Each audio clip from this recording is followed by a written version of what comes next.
이스라엘의 세 번째 왕국, 또 통일왕국 시대의 왕이었던 솔로몬이라는 왕이 있습니다. 솔로몬 왕을 우리는 얘기하기를 참 지혜로운 왕, 그렇게 얘기를 하죠. 한 번은 이웃 나라의 여왕이 솔로몬 왕이 지혜롭다고 하는 말을 듣고 얼마나 솔로몬 왕이 지혜로운가 시험하기 위해서 화병 2개를 가지고 와서 솔로몬 왕에게 시험합니다. 이 화병에 꽃이 있는데 어떤 게 진짜 꽃인지 어떤 게 가짜 꽃인지 판명해낼 수 있겠는가고 그렇게 물어요. 우리가 뭐 여러 가지 방법으로 알 수 있지만 척보고는 알 수 없을 정도로 아주 정교한 진짜와 가짜를 구별할 수 없는 그런 꽃병의 꽃이었습니다. 50%예요. 진짜 가짜를 구별할 수 있는 방법 50%입니다. 그냥 둘 중에 하나 찍어도 진짜가 될 수 있거나 가짜가 될 수 있어요. 그런데 지혜왕 솔로몬이라고 찾아온 이웃 나라의 여왕에게 혹여라도 실수하면 안 되겠잖아요. 그래서 어떻게 하면 지혜롭게 진짜 꽃을 구분해낼 수 있겠는가 하다가 신하를 불러 명령합니다. 이 내실에 있는 문을 다 닫고 창문도 닫고 밖에서 벌을 몇 마리 좀 잡아오라. 신하들이 나가서 필통에다가 벌을 잡아서 몇 마리를 가져왔습니다. 왕이 그 필통을 받아 들고 필통 뚜껑을 열자 벌들이 실내로 날아가죠. 이곳저곳을 날아갑니다. 그러더니 있고 은은한 향기가 풍겨나는 꽃병의 꽃 위에 앉습니다. 그러자 솔로몬 왕이 미소를 띄우며 이웃 나라의 여왕에게 얘기하죠. 진짜 꽃입니다. 그 이웃 나라의 여왕이 솔로몬 왕의 지혜를 보고 머리를 숙여 큰 절을 하고 마음에 감명을 받고 돌아가게 됐다라고 하는 얘기. 우리가 솔로몬에 대한 얘기를 들을 때 많이 알고 있는 얘기입니다. 그렇습니다. 가짜는 향기가 없지만 진짜는 그 가치와 향기를 반드시 드러내게 돼요. 가짜는 눈으로 볼 때는 진짜인지 구분이 안 될 때 있어요. 그러나 진짜는 향기를, 가치를 드러내게 됩니다. 우리의 믿음도 마찬가지. 우리의 믿음도 평소에는 알 수 없지만 우리가 고난이라고 하는, 시련이라고 하는, 어려움이라는 그런 것들을 만나게 될 때 진짜 믿음인지 가짜 믿음인지 드러나게 될 때가 있습니다. 미국의 샌프란시스코 신학대학원의 설교학 교수인 도널드 웨인 맥걸로우라고 하는 사람이 수년 전에 쓴 책 가운데 하찮아진 하나님이란 책이 있습니다. 하나님께서 하찮아졌다는 거예요.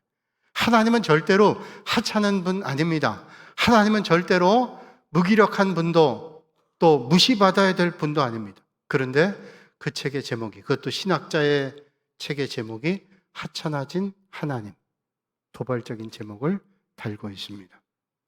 거기에서 맥컬로우는 말하기를 우리는 전능하신 하나님을 3달러짜리로 만들어버렸다는, 3달러는 뭡니까? 5,000원 되지 않는 가치입니다. 3달러짜리를 만들었어요. 무가치한, 별로 귀하지 않은 가벼운 존재를 만들었다고 얘기하죠. 맥컬로우는 그 책에서 그 하찮아진 하나님을 만든 그 신앙을 이렇게 고발하고 있습니다. 나는 주님의 작은 일부만을 사고 싶습니다. 내 영혼을 깨뜨리지 않을 정도만, 수면을 방해받지 않을 만큼만, 내 인생이 사로잡히지 않을 만큼만, 따뜻한 우유 한 잔만큼이면 됩니다. 내 죄책감을 조금 누그러뜨릴 만큼이면 나는 3달러지만 하나님을 사고 싶습니다. 호주머니에 넣을 만큼의 사랑이면 충분합니다. 흑인을 사랑하도록 만들 정도라면, 혹은 이민자들과 사탕물을 주러 다니게 할 정도라면 곤란합니다. 내 마음을 바꾸지 않을 정도만큼만, 시간이 날 때 낮잠을 즐길 수 있을 정도면 됩니다. 햇볕을 받으며 낮잠을 즐길 수 있을 정도면 됩니다. 나는 변화를 원하는 게 아니라 황홀경을 원합니다. 다시 태어나는 것을 원하는 게 아니라 모태에서 머물러 온기를 즐기며 지내기를 원합니다. 나는 영혼의 500g만 사서 종이봉지에 담아들고 싶습니다. 그 이상을 사야 한다면 부르고 돈을 되돌려 받겠습니다. 나는 3달러지만 하나님을 사고 싶습니다. 그중 일부는 굳은 나를 위해 숨겨두려 합니다. 사람들이 알아차릴 정도로 내 안에 심한 변화가 일어나지 않도록 어떤 책임도 느끼지 않을 정도만큼만 사람들이 나를 보고 괜찮은 사람이라고 여길 정도만 이렇게 $3치만 하나님을 살 수는 없을까요? 무슨 얘기일까요? 나는 주님을 믿음으로 주님 때문에 인생의 변화를 갖고 싶지도 않고 주님 때문에 내가 결정을 바꾸고 싶지도 않고 나는 그저 내 생각 바꾸지 않고 그저 내가 필요한 만큼 따뜻한 우유 한 잔만큼 나에게 유익한 만큼 내가 누릴 만큼 그렇게 하나님을 원한다는 거예요. 하나님을 싸구려 하나님 만들었어요. 하나님을 아주 가벼운 존재로 만들었어요. 사랑하는 여러분, 혹시 우리가 오늘 하나님을 이렇게 하찮은 존재로 가벼운 존재로 만들며 믿음의 길을 걷는다고 하고 있지는 않은지요? 하나님을 가볍게 먹인다고 하는 것은 하나님 중심의 신앙생활 하는 게 아니라 나 중심의 신앙생활 하는 것입니다. 오늘 우리는 하나님을 따른다고 하면서도 내 중심으로 하나님을 가볍게 만들어버린 이스라엘을 만나게 됩니다. 이스라엘은 하나님의 인도하심으로 절대적 순종으로 광야길에 지친 몸이었지만 그리고 마땅한 무기를 가지고 있지 않지만 강력했던 가나안 땅을 정복했습니다.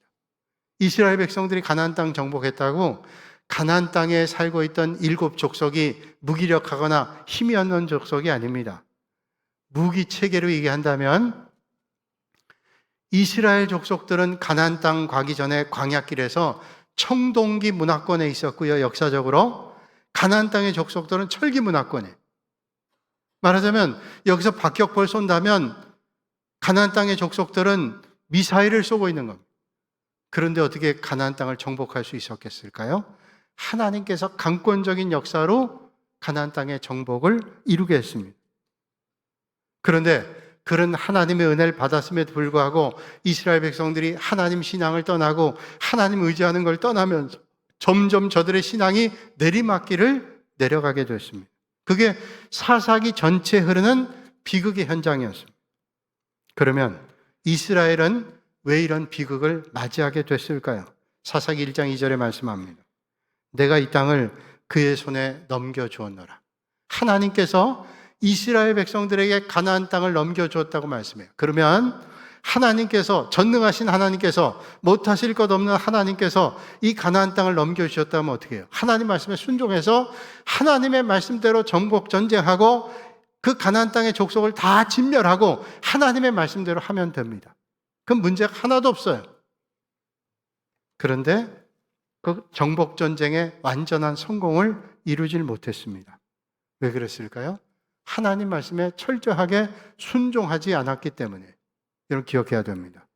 아무리 엄청난 복이 내 앞에 약속이 되고 하나님께서 보장한다 할지라도 그것을 믿지 못하고 의심하고 그리고 거부하는 불신앙의 모습을 가지면 절대로 하나님의 약속을 이룰 수 없어요. 그러니까 하나님의 약속을 믿고 순종하고 따라야 하나님의 약속을 이룬다는 거예요.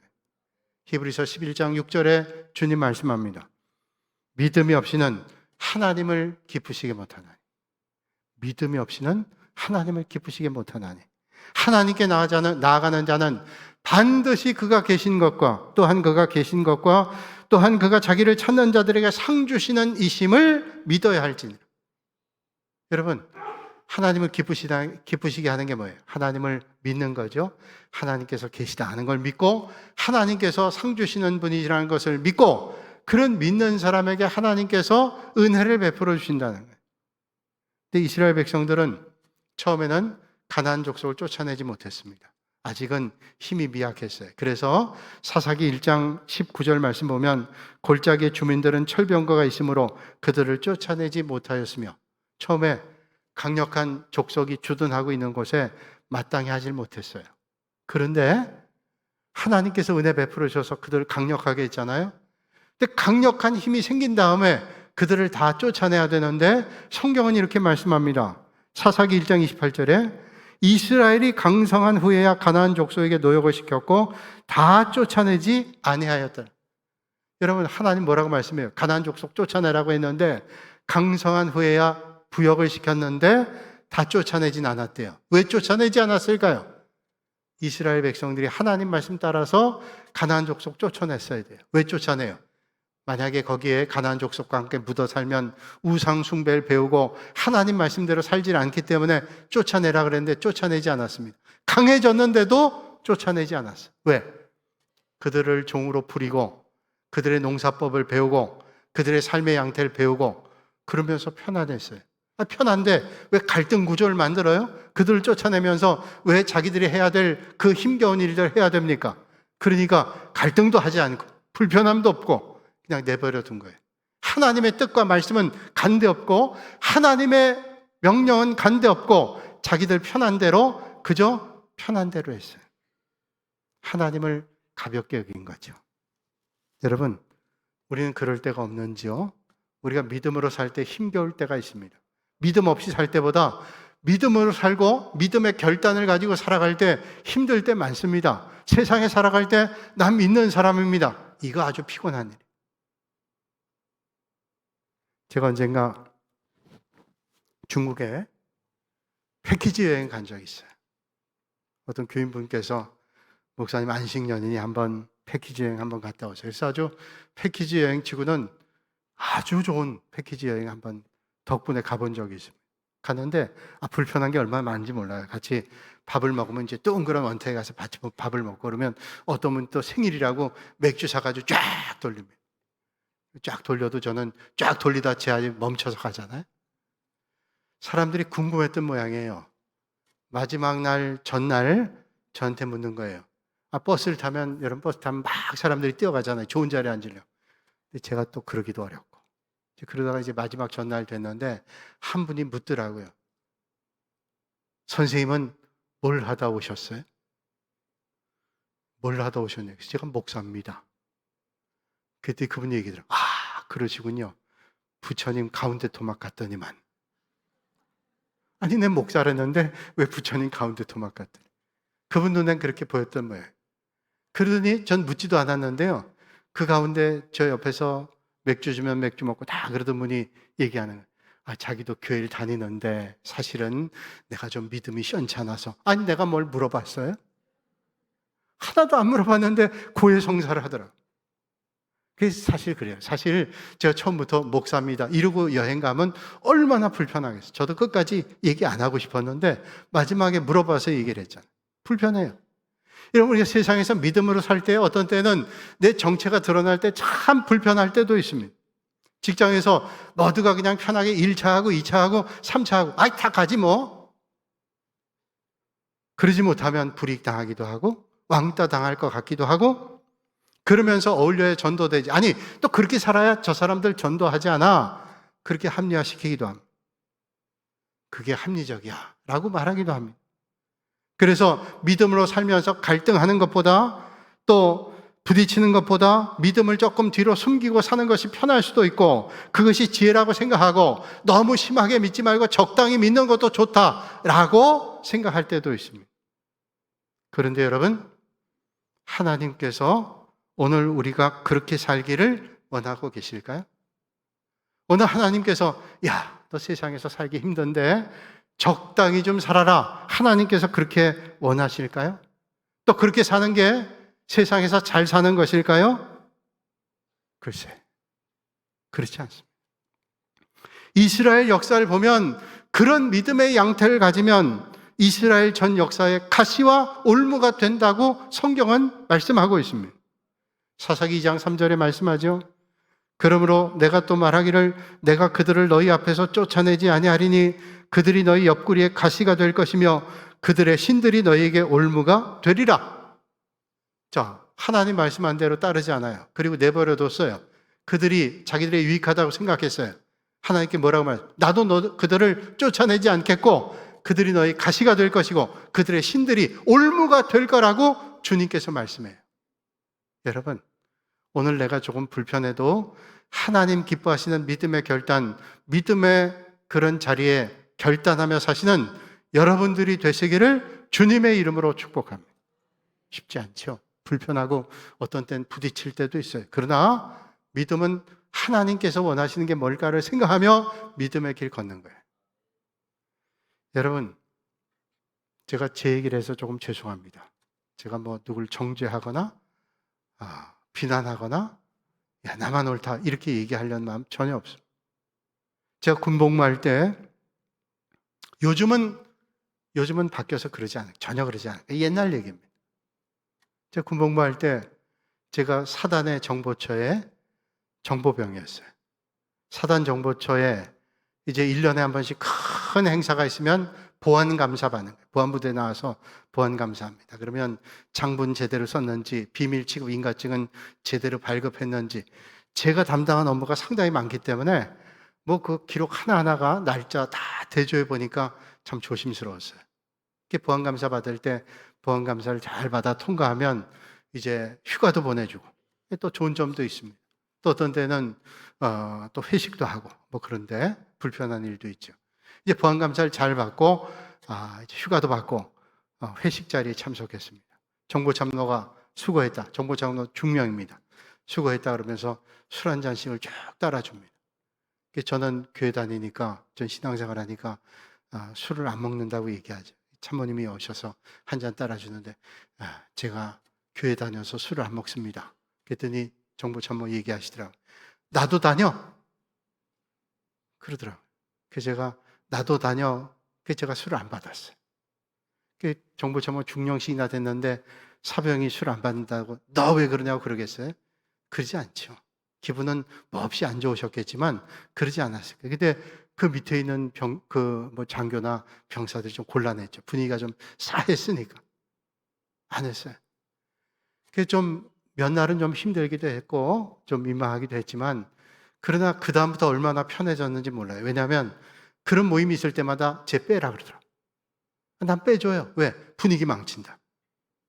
그게 얼마나 편했는지 몰라요. 그런데 그 파급이 있어요. 제 선임병 가운데 모 신학교에 아주 보수적인 신학교에 다니던 선임병이 있는데 저보다 나이는 몇 살 어린데 저는 대학을 졸업하고 갔고 그 친구는 1학년 마치고 왔기 때문에 나이는 어리지만 선임병이었어요. 근데 그 친구가 저를 살살 눈치를 보더라고요. 근데 술을 쭉 따라주니까 그 다음번에는 저도 교회 다니는데요 그러더라고요. 그러니까 뭐라고 얘기하냐면 야 너 지난번에 먹었잖아. 그러더라고요. 또 먹어. 그러니까 꼼짝 못하고. 여러분, 내가 지금 좀 불편하고 힘들어도 그걸 내버려두면 가시와 올무가 평생 되는 거예요. 여러분, 내가 오늘 힘겹고 어려워도 하나님께서 원하시는 게 뭘까? 하나님 원하시는 믿음의 양태가 뭘까? 이거 생각하면 그때는 좀 불편하고 어려워도 이겨낼 수 있어요. 사막을 여행한 여행가가 여행을 마친 다음에 기자들 질문했습니다. 선생님은 사막 여행하면서 어떤 게 제일 불편했나요? 낮에 뜨거운 햇살이 불편했나요? 밤에는 차다고 하는데 추운 그 사막의 바람이 힘들었나요? 아니면 맹수의 공격이 두려웠나요? 아니면 점점 없어지는 물, 그것 때문에 힘들었나요? 다 듣고 있던 여행가가 빙그레 웃으며 얘기합니다. 그것은 하나도 힘들지 않았어요. 정말로 힘들었던 것은 제 발가락에 자꾸 들어가는 모래 그리고 돌멩이였어요. 이게 날 너무 힘들게 했습니다. 여러분, 우리 인생에 큰 게 나를 힘들게 할 때도 있지만 어떤 때는 사소하고 작은 게 나를 계속 힘겹게 하는 거예요. 가시와 올무가 되는 겁니다. 이스라엘 백성들이 가나안 정복 초기에 이스라엘 백성들이 가나안 땅 정복할 때 힘들고 어려워도 하나님 말씀에 순종했더라면 그게 가시와 올무가 안 됐을 거예요. 그런데 불편해. 저들이 우리에게 도움되잖아. 하나님 말씀은 간대없어요. 하나님 말씀 가볍게 여겼어요. 하나님 말씀은 한차게 여겼어요. 그게 평생 그들의 가시와 올무가 됐어요. 여러분, 지금 고통의 순간이 온다 할지라도 하나님의 명령대로 살아가는 것이 복된 길이요 평안의 길이다. 잊지 않고 날마다 기억하시는 여러분들이 되시기를 주님의 이름으로 축원합니다. 여러분, 오늘 살아가는 믿음의 태도는 어떤지요? 우리가 세상과 타협하며 적당하게 믿음의 거리를 유지하고 있지 않습니까? 이 세상을 변화시킨다고 하면서 도리어 이 세상에 우리 살면서 이 세상에 변화돼요. 그럼 변화가 아니죠. 변질되고 있지는 않느냐, 그런 말씀이에요. 내가 믿음 가지고 있지만 이 세상에선 또 세상 법으로 살아야지.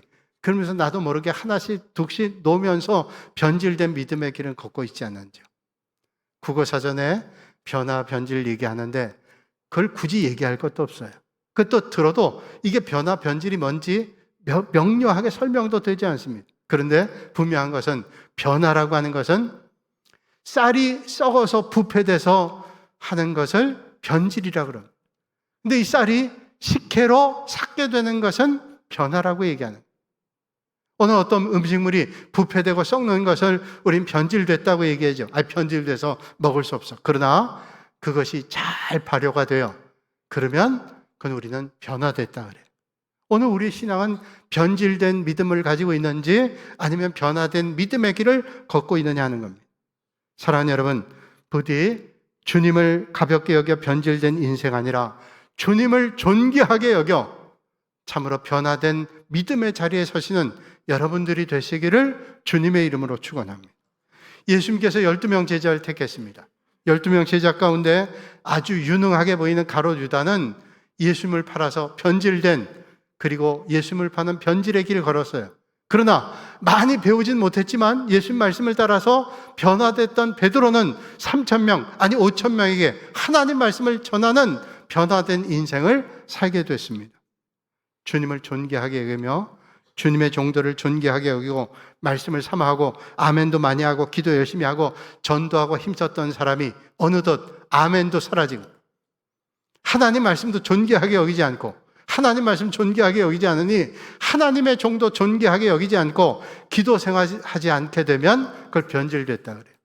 그런데 세상의 법에 충만해 살던 사람이 예수님을 영접하고 하나님을 존귀히 여기고 하나님 말씀을 존귀히 여기고 하나님의 종을 귀하게 여기고 하나님 말씀에 아멘하고 하나님의 말씀 앞에 엎드리고 그런 사람을 우리는 변화됐다고 말씀하죠.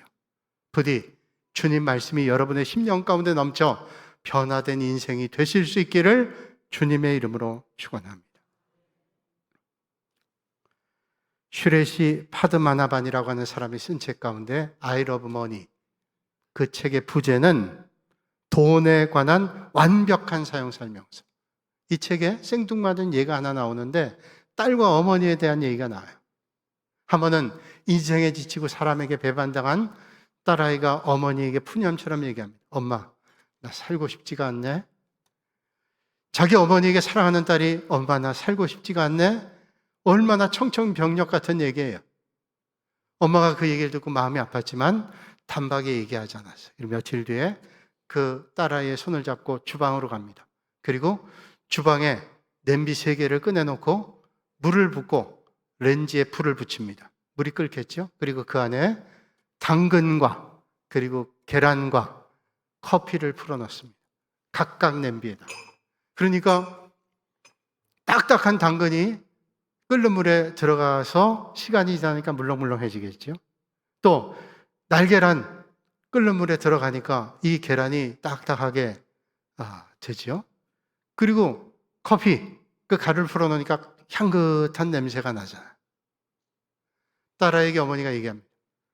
이 끓는 물에 넣은 새 냄비에 것이 보이냐? 예, 당근, 그리고 달걀, 그리고 커피인데요. 어떻게 바뀌었냐? 끓는 물에 넣었더니 당근은 딱딱했는데 물컹물컹해졌어요.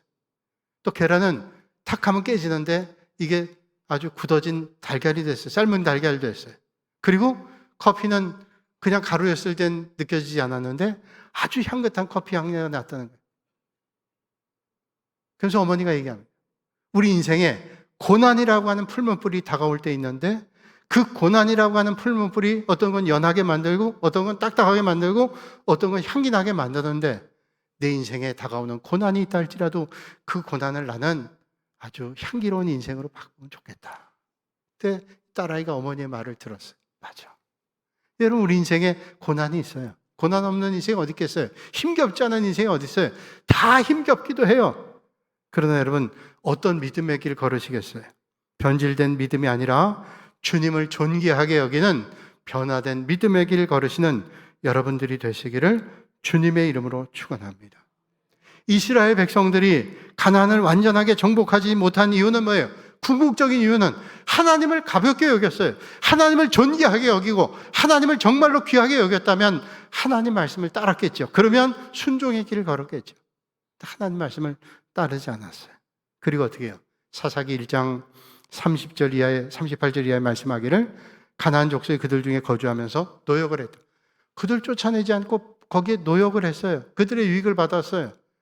그리고 그것이 만족된 삶이라고 생각했어요. 하나님을 가볍게 보고 눈앞에 보이는 이익을 따라 사니까 결국 그게 그들에게 유익이 된 게 아니라 가시와 올무가 됐다고 오늘 성경 말씀이에요. 주님 말씀하죠. 이젠 다시는 나도 쫓아내지 않겠다. 너희들 한번 당해보라고 주님 말씀해요. 여러분 생각해 보셨는지요? 오늘 말씀 들으면서 또 생각해 보시는지요? 하나님께서 왜 이스라엘 백성들을 가나안 땅으로 보내셨을까요? 애굽에서 종살이 했던 저들이 하나님 앞에 간절하게 부르셨어요. 하나님께서 저들을 긍휼히 여기시고 광야길 거쳐서 또 훈련의 계절을 보내시고 그리고 가나안 땅에 보내셨어요. 왜 가나안 땅에 보내셨을까요? 하나님께서 하나님의 백성들을 하나님의 백성답게 살기 위해서 보내신 겁니다.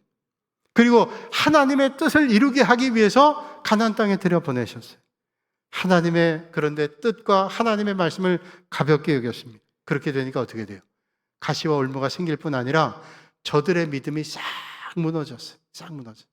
여러분 아무리 근력 있는 사람도요 근력을 활용하지 않으면 완전히 무기력해져요. 저들의 신앙이 다 무너졌어요. 하나님의 말씀대로 살지 않으면 그게 편한 줄 알았는데 다 무너졌어요. 오늘 우리의 신앙은 어떤지요? 세상 그냥 흘러가는 대로 좋으면 좋은 대로 그게 좋은 거야. 절대로 그렇지 않아요. 힘들고 어려워도 하나님 말씀대로 살겠다는 각오와 결단이 여러분들에게 이 아침에 있으시기를 주님의 이름으로 축원합니다. 하나님께서 왜 불러주시고 오늘 우리를 믿음의 자리에 있게 하셨을까요? 하나님의 영광에 불렀어요. 이사야 43장 7절에 이렇게 말씀합니다. 어떻게 말씀해요? 오늘 앞에 있는 거 한번 같이 한번 읽겠습니다. 시작.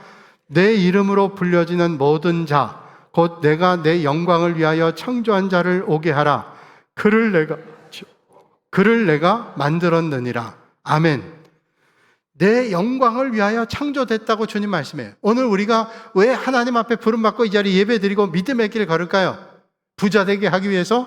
하나님께서 우리를 명예롭게 하기 위해서? 하나님께서 우리를 어떤 사람보다 뛰어나게 하기 위해서? 건강하고 그렇게 하기 위해서 하나님께서 우리를 부르셨을까요? 아니요. 주님 말씀하시기를 우리를 창조한 게 뭐예요? 영광 받기 위해서. 하나님께 영광 올려드리기 위해서 하나님께서 우리를 불러주셨어요.